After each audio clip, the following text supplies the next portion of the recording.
Welcome to the Indie KidLit podcast. Join Marti Dumas and Elena Page on their quest to help children's and middle grade authors find the right audience and sell more books.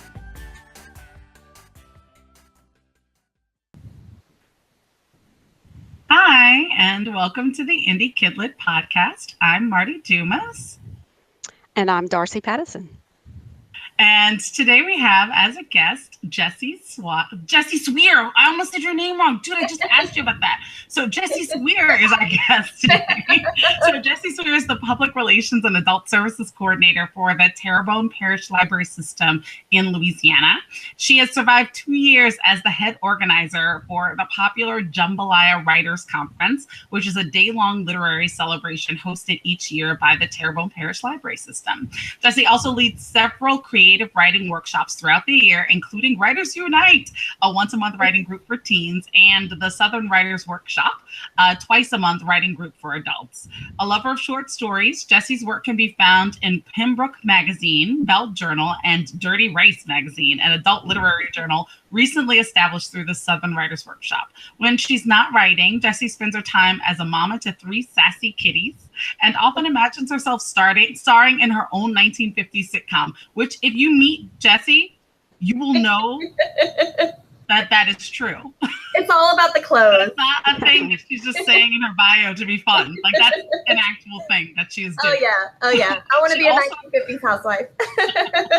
She also says that she plans to run off with the circus one day, although it hasn't happened yet. And we're really glad that she hasn't done that, because today we get to pick her brain all about the Jambalaya Writers Conference and about how writers can be involved, not just with her conferences, but with writers' conferences in general. So welcome, Jessi. Hi, it's good to be here. Thank you so much for inviting me on today.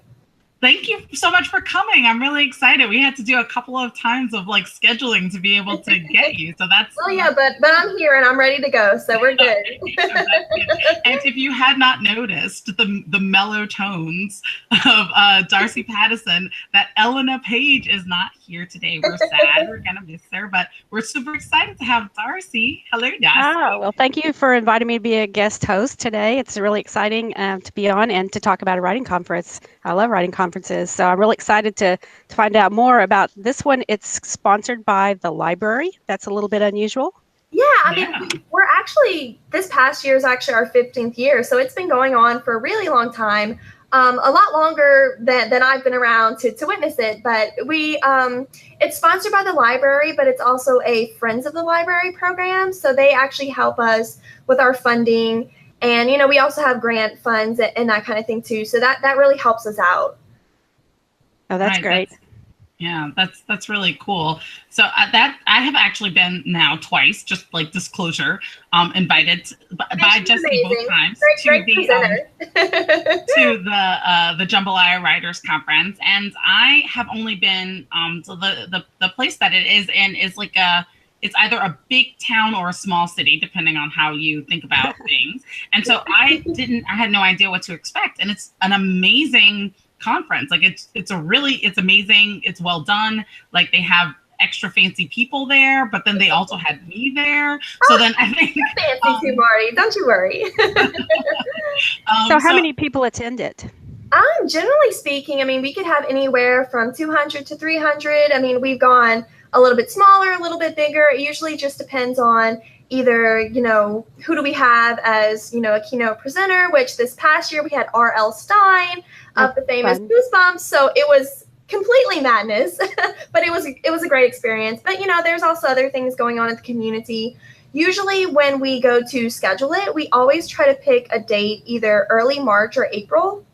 And we kind of just look and see what's going on in the community. We might check in with other organizations, make sure nothing else big is happening that might pull away from our crowd. And being in the South Louisiana, we have to work it usually around Mardi Gras because we do it in the spring. Of course. So we don't want to conflict with that either. But yeah, I mean, like Marti said, I've been doing it for about 2 years now, and it's been a great challenge, but it has been so rewarding. And I've got to meet so many great people like Marti herself. And I've gone out to dinner with R.L. Stine and Jeff Lindsay of the Dexter series. So, I mean, that's pretty cool, you know? So is it focused mostly on children's, or you have a wide mix of genres? We have a wide range. I actually, when I sit down to plan, I try to, I kind of make a spreadsheet because I try to get as many different genres as possible, because we have so many different people in our community who are looking for different things. And being that it is an all-day event, we try to target all these different areas. So while we might have children's writers, we also try to target romance, mystery, horror, that kind of thing. And we also invite editors and agents and people who know more about the editorial side of things, because a lot of people are interested in that too. You know, they may have their manuscript already. They just don't really know what to do with it, or, you know, where to send it to, or how to kind of get that process started. So basically we have a little something for writers across all backgrounds. Sounds like you have a lot of sessions. We do. Well, we basically try to fill up every room in our library. We have a pretty big library here. It's a 2-story building, and we have several meeting rooms. So we tend to have 5 or 6 sessions going on at one time, just to fill up all the space and to try to coordinate it to where we're not having like 2 children's writers in the same block, so people could kind of pick and choose like what they want to do with their time. That sounds great. Yeah, this conference specifically, it's like the library is lovely, and the rooms are really well equipped, and they're really large, and every session that I've ever done has had a ton of people in it. So it's that part of it must be working. So I want to get into some of the stuff that you said already about your spreadsheet, right? So you want to have a wide variety, but like a wide variety is like a super general thing. Yeah. So how do you decide what are the categories in the wide variety? And then I got another layer of questions underneath that. I mean, I think I'm lucky in the sense that I didn't start this program. That might sound kind of weird, but I've inherited it. So a lot of what when I came into this position, I still have a lot of files, a lot of documents from, you know, the people that were doing it before. And basically through them, I've learned what our community needs. We kind of just like to listen to people. I mean, each year we get better, and each year we hear a lot of feedback and suggestions. So for me, it's just trying to figure out, okay, what are people interested in the community? What has been successful in the past? Like, for example, we try to do several romance writers in our conference. I usually try to hit up one of each genre, but we've noticed that we have a lot of a reader base for that particular genre. So that's something we try to target. And even in this past year, I actually tried to find hard, like a memoirist, because we have our genealogy department, and we have so many people that are writing about their own experiences and their family history. And I get a lot of people who actually come to my writing workshops who want to do that. And I don't know how to help them because that's not what I do. So I'm like, okay, now I know there's a need for that. Let me find somebody who does that and see what happens. That's great. That's really great. So I love that it sounds like you're having a lot of really direct feedback from your community. Yeah, not just awesome in general, but like also because you're working with writers and readers in these workshops to be able to specifically hear what they're seeing. So when you like hear, I really wanted to have a memoirist, right? Yeah. What did you do to try to find a memoirist? Like, what's that process? Oh like? God, it's a process. I mean, let me tell you, like for anybody that's looking to do this is basically most of my year. You know, I actually start planning and trying to find presenters in the summertime, as early as that. Basically, I just have to do, I don't know how to really explain it, but like I Google for one thing. You know, I research a lot. You know, I get in touch with different organizations. I've been following a lot of New Orleans-based bookstores and organizations who know people in the community. And even, you know, I've been making these relationships with other writers, so I can be like, hey, like, you know, I know you're from this area. Do you know anybody who maybe might be interested in this? You know, you're doing a lot of networking. Yes, exactly. Yeah. And the longer you do it, the more connections you make. So it's easier to find people in that sense. You know, I take a lot from different places. You know, I may contact somebody, I may just do like a Google search to see like who's who's up and coming in the area. Luckily for us, we live so close to New Orleans, which is such a big artistic, literary community. They have so much more going on there than we do in Houma. But I've been able to get a lot of people from that area who are just so excited to come to our library and to speak to our writers. Great. So is it all you, Jessie? Do you only reach out to writers in this process, or do you have a process where writers can reach out to you? Oh, yeah, no, I mean, I am very much very open to anything that anybody wants to throw at me. I mean, I'll definitely have to sit down and kind of check you out. But I mean, people are free to contact me all they want. And that makes my job a lot easier. And in fact, I mean, some of my presenters have contacted me first, So what would you like to see from a presenter? What would you like to know about them? Yeah, that's a really great question. Usually whenever they contact me, definitely a bio, and usually if they have a web page or their social media, something that I can see that is a good presentation, a representation of who they are, what their work is like. Because that's actually a big seller for me. I had somebody last year who contacted me. He's like, hey, I'm interested in this. Here's my link to my author page. And it was fantastic. It was really well done. It had links to all of his books, and I got to see that. So it allowed me to kind of do a little bit of a background check almost on him to see okay, he's going to work for us, Great. And then what sorts of sessions, are they 30 minutes, an hour, hour and a half, a workshop for half a day? About an hour, about 50 minutes, and then we kind of to rotate it out. But yeah, it's 50-minute sessions. So, but you would be open to someone pitching you, say, I would love to talk to you about plotting children's novels. Oh, yeah, definitely. I mean, if they want to come speak, if they have an idea already, I am totally open to that. We actually had somebody who came in this year who's like, hey, I want to do something on self-publishing. And I'm like, thank you, because actually that is a really, really big focal point for us now. We had so many people last year who actually said they wanted more of that. So whenever they came to me specifically stating, I want to do something on self-publishing versus traditional publishing, I'm like, yes, please, because we have a huge demand for that. So that too, including, if there's something, you have a specific idea, if it's something we really have a need for, then I can definitely say, hey, you'll be perfect for this. Do you need anybody to do blogging or other topics besides books? Yeah, I mean, actually, we had a blogger last year, I want to say, but I'd be open to that. I'm always trying to find new and unique things, I guess you would say, to promote to the community. That's why when I discovered Marti, I thought she was the perfect fit because she did audiobooks, and we had never had anybody who did that before. Right. And I thought, wow, there has to be a need for this in the community. I like to think outside the box and try to give people something maybe they didn't even realize that they wanted. That's what it means to be inspired, right? Trying to get. So let me put you and Marti on the hook here. Did her session go over well? Oh, absolutely.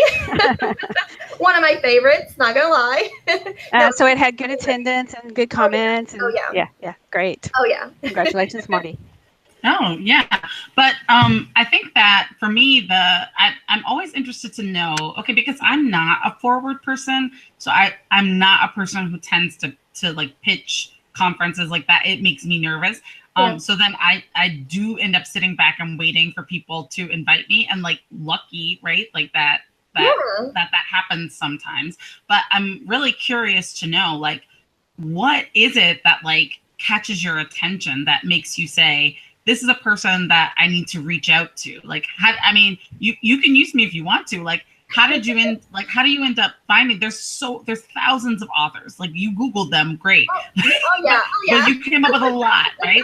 What are the things? Are you looking for people that are close to your area? What are the things that are making you say yes? And then we'll start to think about some things that make you say no. Yeah.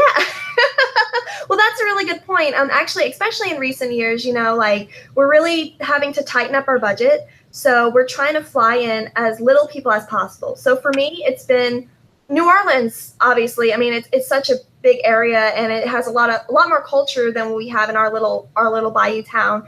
So I really tried to look for, people that are close, who still have these great experiences, and that's, I think, how I actually ended up stumbling upon, your webpage, because I would do searches like New Orleans picture book writers, New Orleans, mystery writers, because I know like people don't know where home is generally. People always think I'm from New Orleans because they know where it's at. And that's just how it is, So how far are you from New Orleans? We're about an hour and a half, 2 hours, roughly. North or south or east or 2 west? hours is traffic. Right? Yeah. So it's not too bad. It's just, New Orleans is the name that people know. So it's one of those things I use that, or even people that, we had a few writers from Baton Rouge, I look for these bigger communities to try to find people. And like I said, I just ended up stumbling across Marti. It's actually really, really hard to find children's writers in my area. So Marti, if you know anybody else who might be interested, that's one of the things that I like. That was one of the after this, genres. you're gonna have like 50 children's book pitches. Don't you worry. And I'm from Arkansas, which is not that far to drive. Really close. It's a close enough drive. We'll have Darcy. It'll be great. Yeah, and then, I found your page, and like I said, it's just when you have something to show for yourself, because I saw your books and the artwork was so cool, and I saw what you were doing with Jaden Toussaint, this awesome character, and then that you did audiobooks, so you had something new and interesting to add to the community, and I was like, this girl looks kind of neat. Let me get in touch with her, and it worked out perfectly. All right, very cool. So now, what are the turnoffs, Jessie? Well, if we're being honest, it's just us. Nobody else is gonna see it.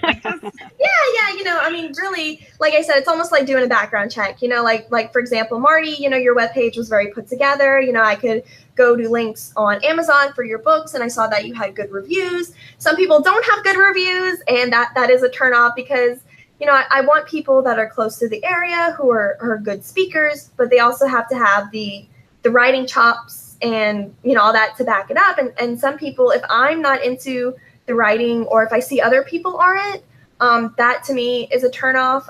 Sometimes I even try to read a little bit of the writer's work, and if I'm not feeling it, I'm like, I don't know if this is gonna work. I don't really know, all that. So is that something you would want from people, to have them send you a sample of their work? Yeah, absolutely. Or would you want a PDF or an ebook, or I'm sure you would rather have a hardcover, but that's hard for us to do.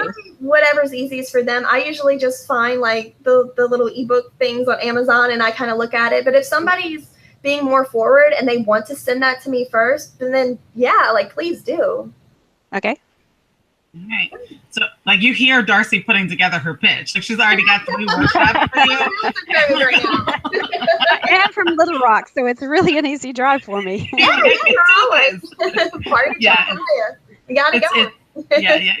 It's really great. So another thing that you have, and I'm going to come back into that, but I know you're like, wait, I'm repeating myself. You're not really, but you do have agents and editors come to your conferences. Yeah. So what's your process? How do you figure out who those people are, and how do people respond to it? Because you're not in New Orleans, you're in a small place. It would seem like a small thing. Yeah, probably.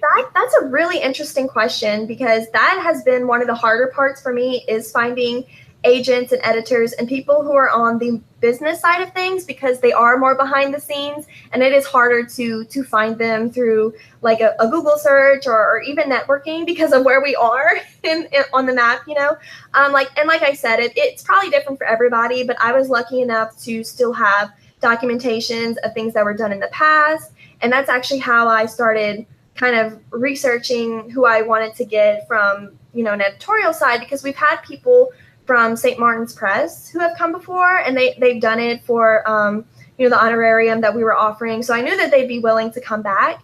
And that's how I ended up with Monique Patterson, who's been coming the past 2 years. And she is really great. I love her. She's very sweet, and she really knows her stuff.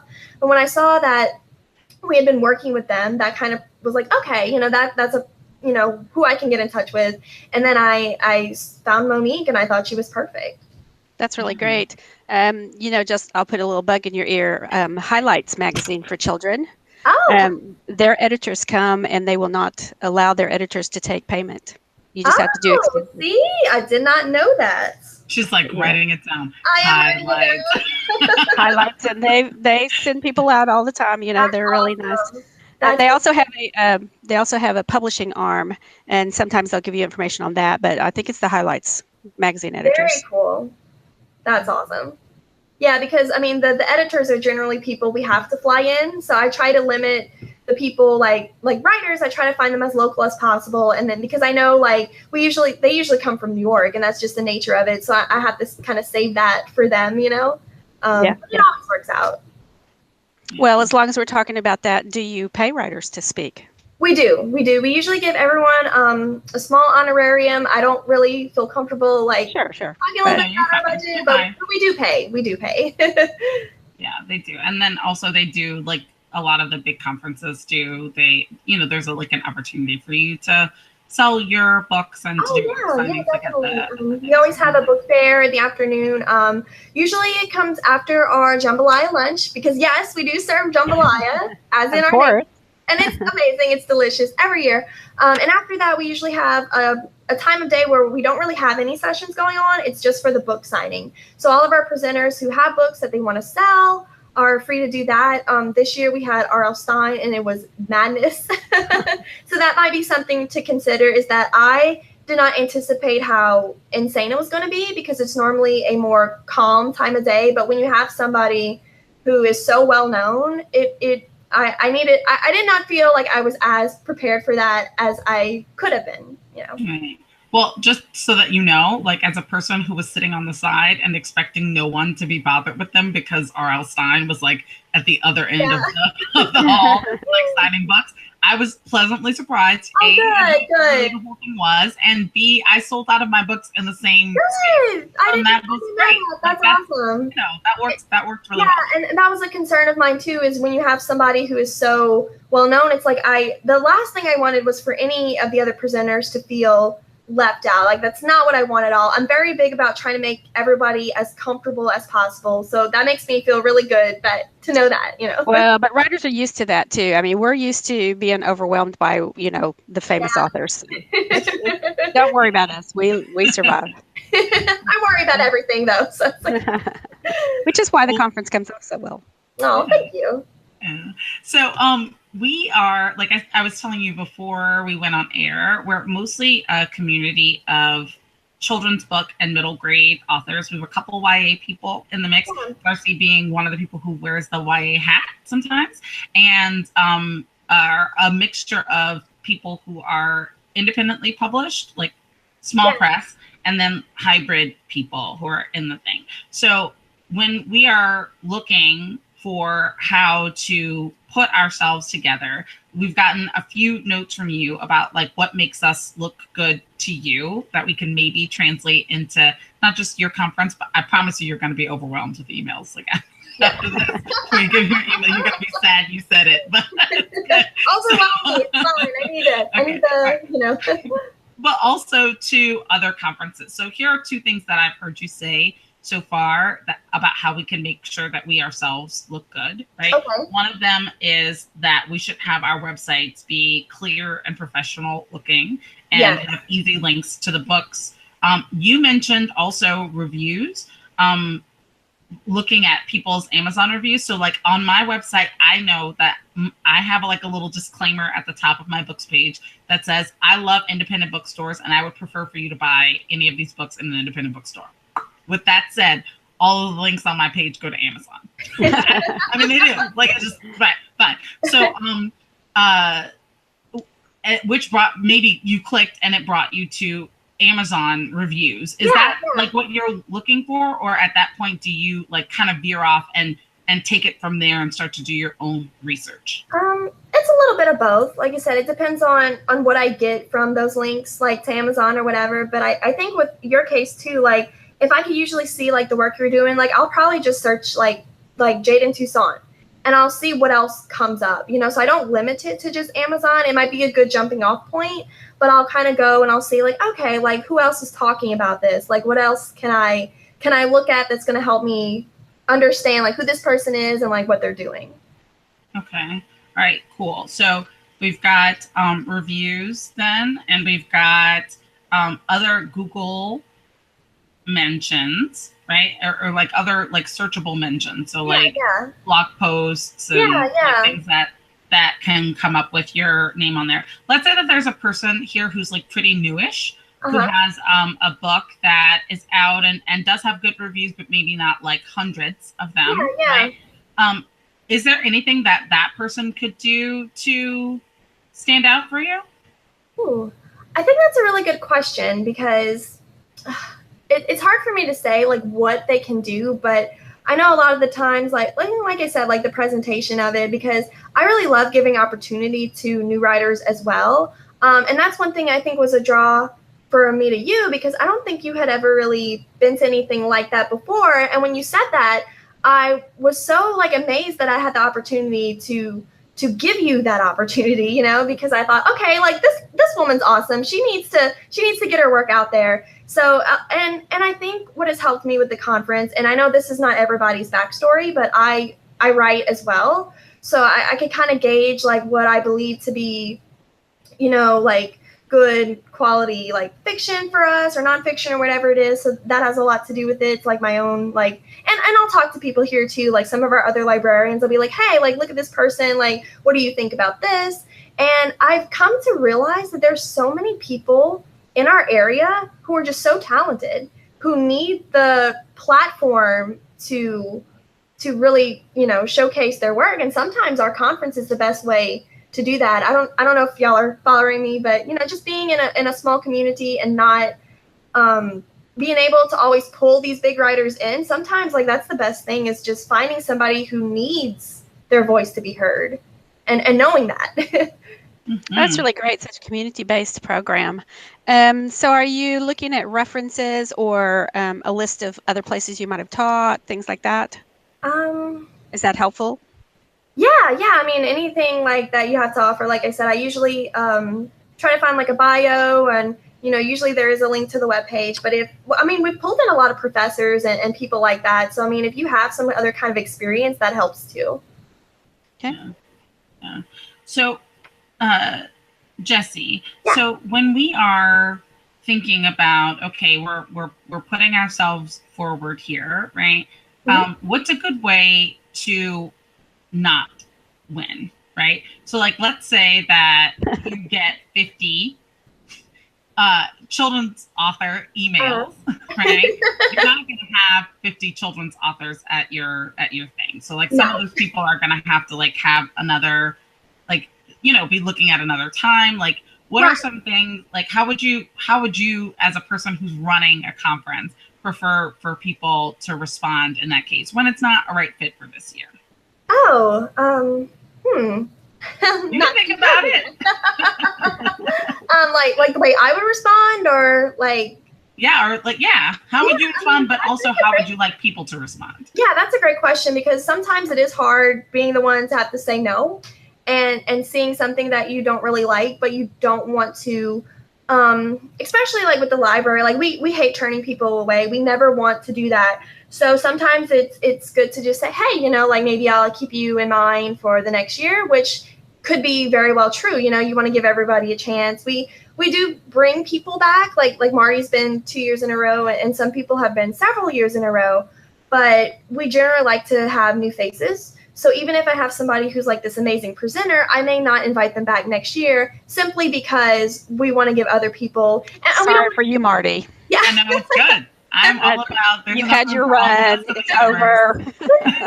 we'll see it how it happens. You know, she might do that, but you know, and it's for the community too. I mean, you don't want to have, you know, the same voices every single year, because then you don't. I wouldn't think that they were growing or learning themselves. You know. Sure. Right. Sure. So just about this conference particularly, that's one of the things that was most surprising to me, because I do think of Homa as a small place.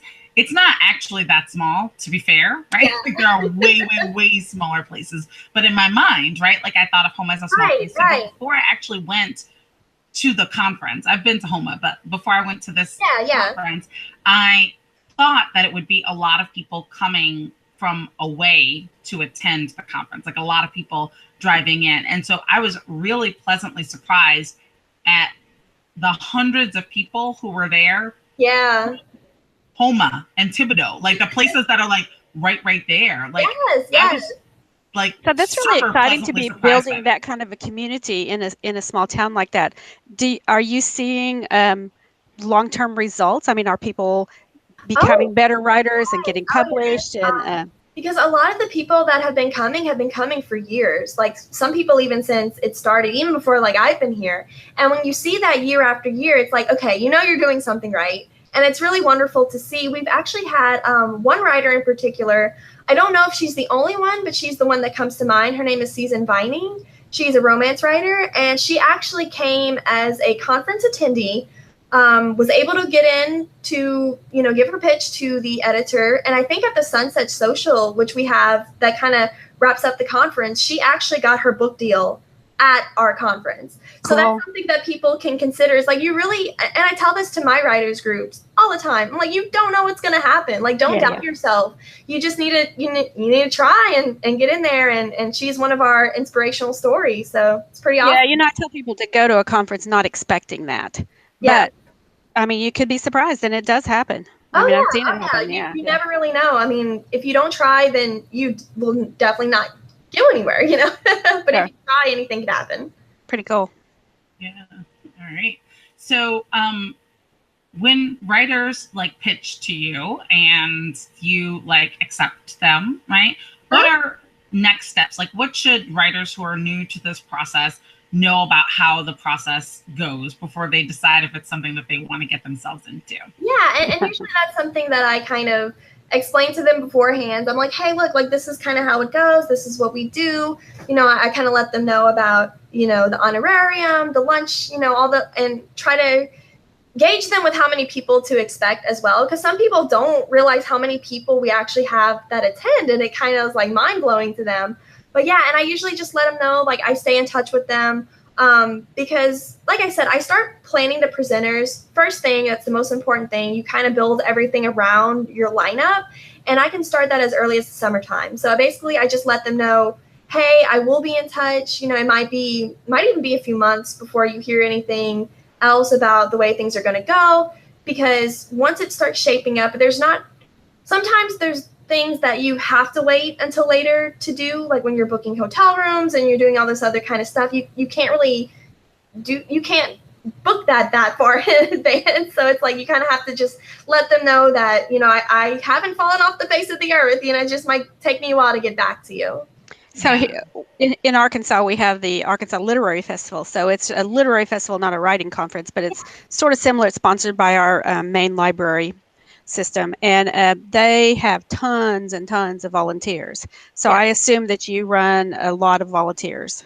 Oh yeah, we do, and mostly it's staff, in our friends group, because they do sponsor. Oh yeah. So I mean, we have and they're great folks. So they'll be there at the registration table, serving food, all that kind of stuff. I mean, really, I'm the head coordinator, so nobody really steps in with that part of it. It's pretty much me kind of going at it alone. But anytime I ever need any help with like supplies, and I have my loyal neighbor next door to me in my office who does my name tags every year. So it's just assigning people to do things that, like things that I don't necessarily need to do to kind of get it off my shoulders. And we have people that are very willing to help, which is great. So as a presenter, what about your facilities? Do you provide screens and can I do PowerPoints and all that sort of thing? We have a great IT department and luckily for me, the IT department has been doing this. It's the same people that's been doing it for years.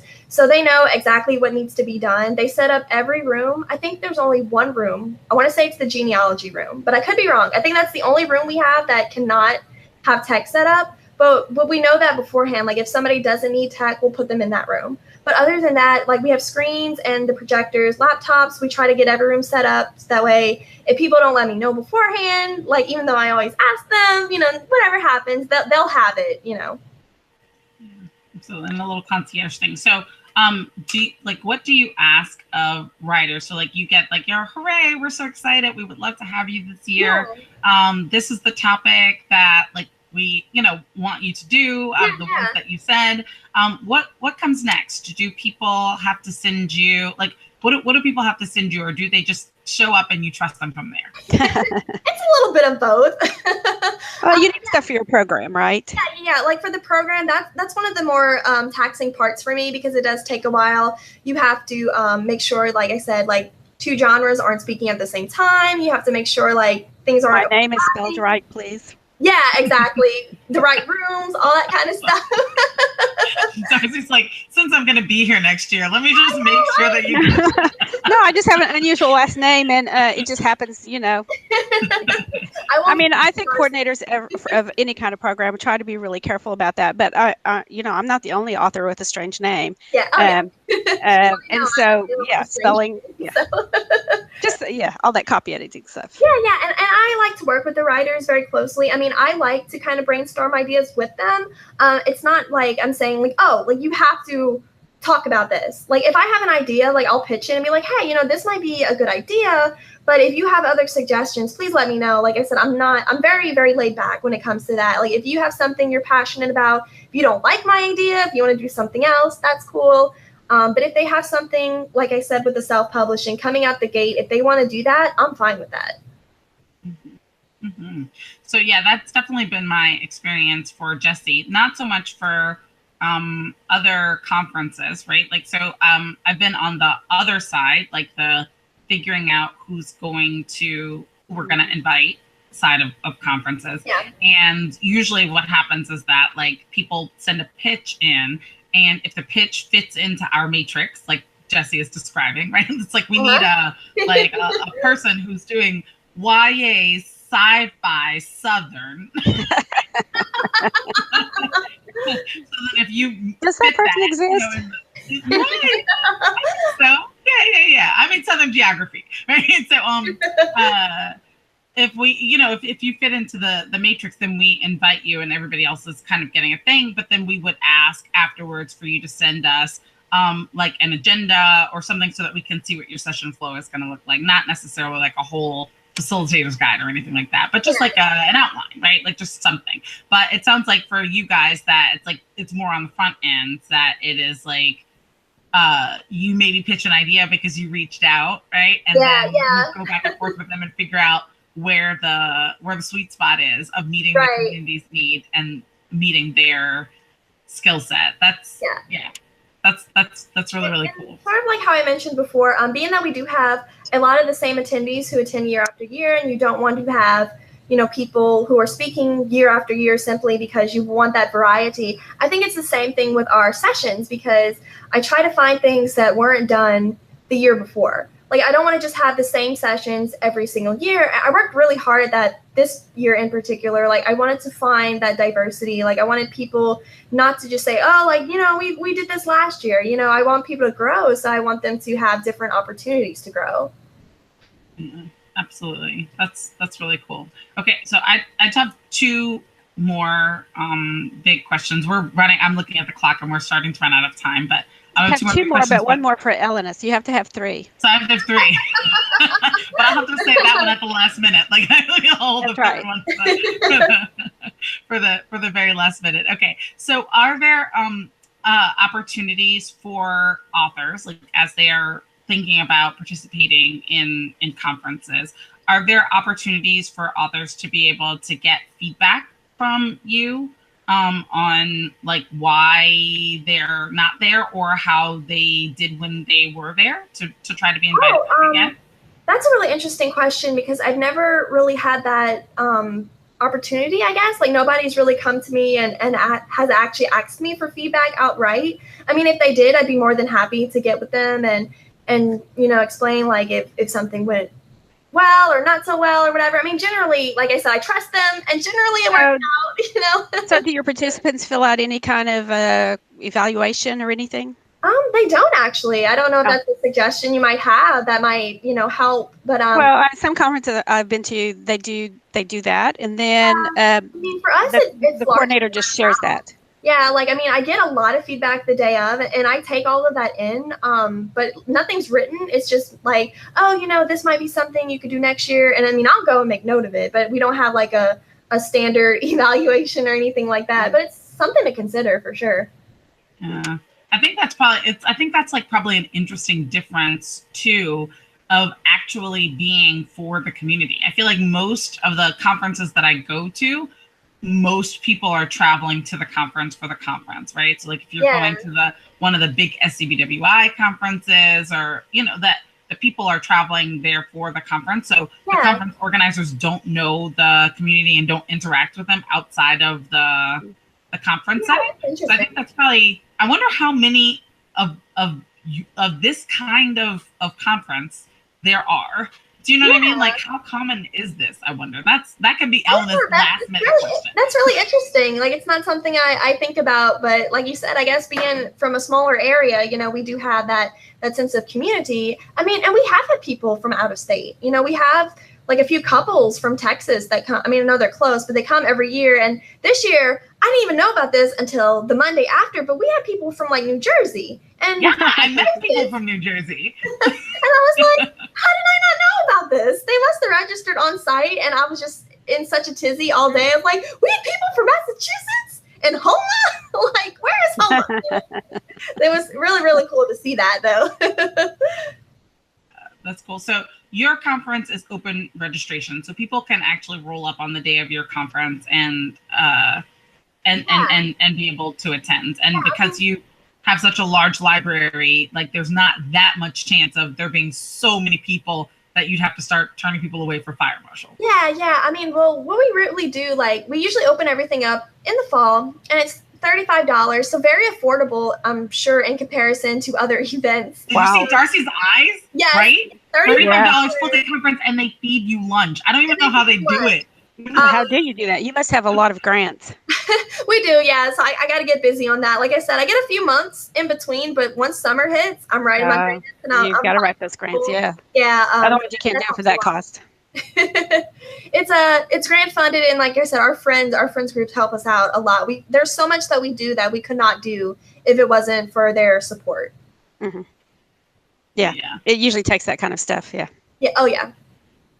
Yeah, absolutely. So you guys are able to like have a more open flow enrollment where, like, for some conferences there's like a cutoff, a deadline for, and I think that's part of the reason why the sessions are very well attended, because if it's a lovely weather day, you know, you can have people who are at the last minute decide to roll. Yeah. But you have a lot of the features of some of the really big conferences, right? So like you do have pitch sessions with editors that are like at a ridiculously low price as well. Don't say your price on air, because it's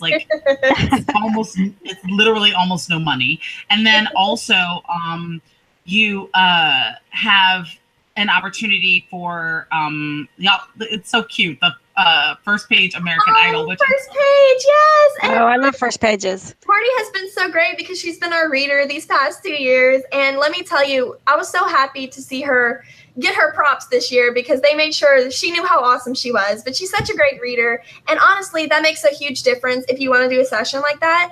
Have somebody who really reads well, because that definitely affects the way you perceive somebody's work. So basically what we do every year during registration, if you want to attend that session, you simply turn in your first page of anything you've written at the door, and we hold on to all of them, and we have anonymous. Yeah. And it's usually like the last session of the day where we'll have somebody who reads, which Marti has been a reader, and we may have like 3 or 4 judges who can kind of give constructive feedback on, things that you did really well or things that you may have want to work at. And it's really popular because you get concrete feedback from people that are involved in the, publishing process. Mm-hmm. Yeah, it's one of the most popular things I've seen in any conference is the first pages. Yeah. Oh yeah, absolutely. And having Marti read it would be great. Oh yeah, it is. It's fun. They're fun. It is the kind of thing though where you want to make sure that you're trying to do, because like this is somebody's baby and it's their one opportunity to get feedback from New York editors that might not, they can't cold query them. I mean, they can, but they might not hear from them. You know what I mean?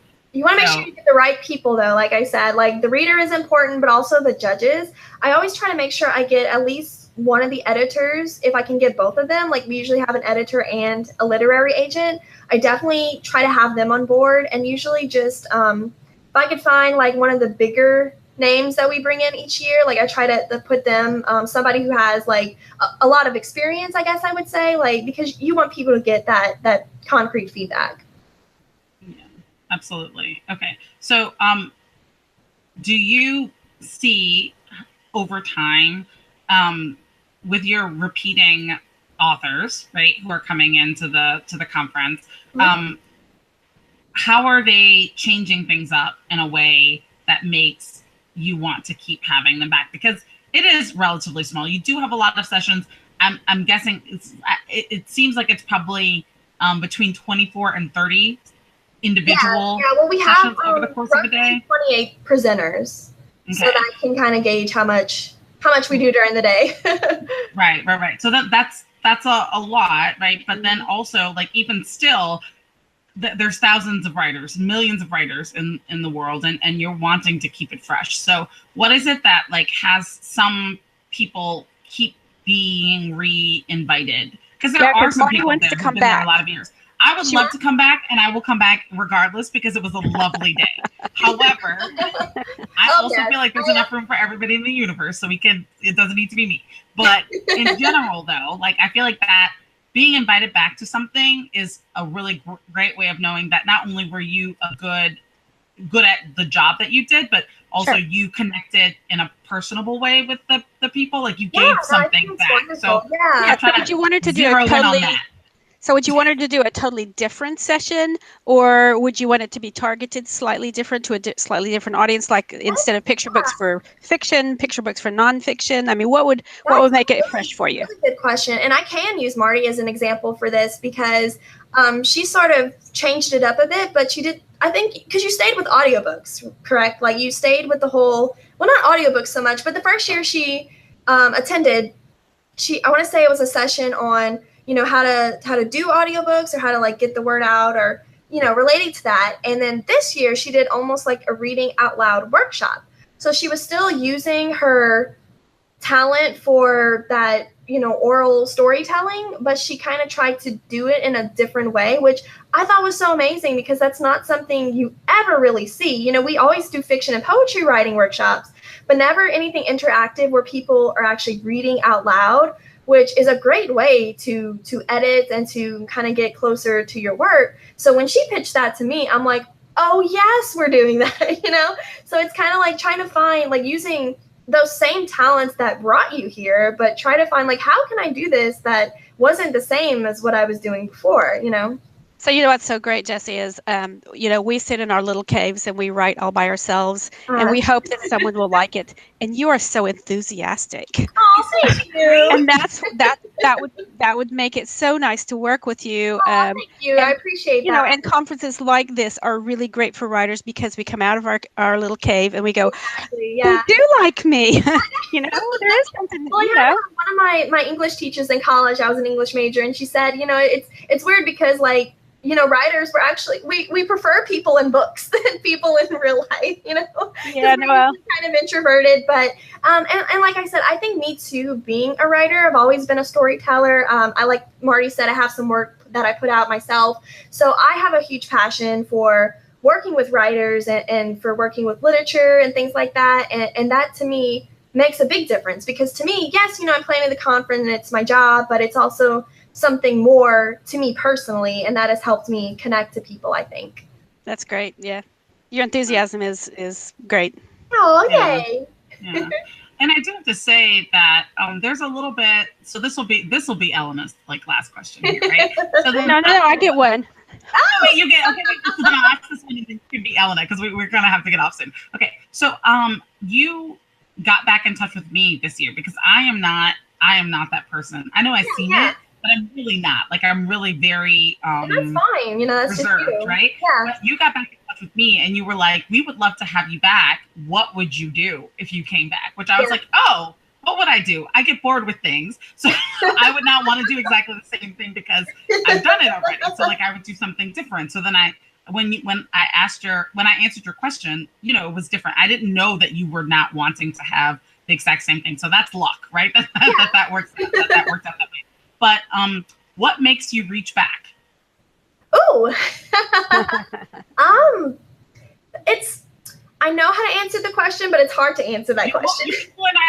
They're not gonna hear. I promise you, we do not have a huge listenership in Thibodeau-Homa. It's not. It was engaging. Like, it was the variety. Like, it was so unique. Like I said, like, we had never had that before. So if you're looking at something that isn't normally done or isn't, you know, not a lot of people are doing it, I guess. Like the uniqueness of it was really engaging for me. And if I'm into it and I'm like, oh, like if it makes me do that, I'm like, oh, okay. Then yeah, like that's really cool, you know?